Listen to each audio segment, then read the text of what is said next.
So high বন্ধুরা, তোমরা সবাই কেমন আছো? আবার একটা নতুন ভিডিও নিয়ে চলে এসেছি তোমাদের কাছে। তো আমি এসেছি মামার বাড়ি, আর এটা হচ্ছে আমার মামার মেয়ে।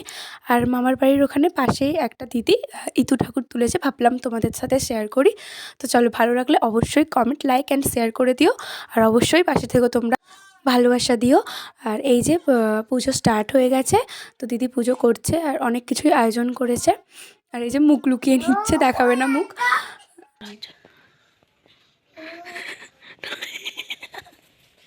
নমো করতে হাসছে, নমো করতে পারেনি জমিটা।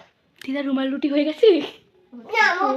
নমো করো, নমো করো, নমো করো, নমো নমো,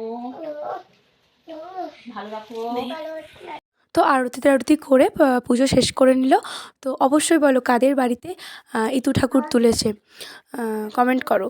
তো এরপরে তো দিদা রান্নাঘরে পিঠে বানাচ্ছে, তো দেখাও চলো।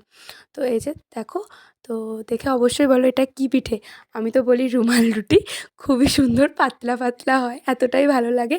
তো কার কার খেতে ভালো লাগে অবশ্যই বলো। তো দেখো কি সুন্দরভাবে উঠে যাবে পিঠেটা, খুব সুন্দর লাগে খেতে। তো ভালো লাগলে অবশ্যই পাশে থেকো, ভালোবাসা দিও। তো টাটা।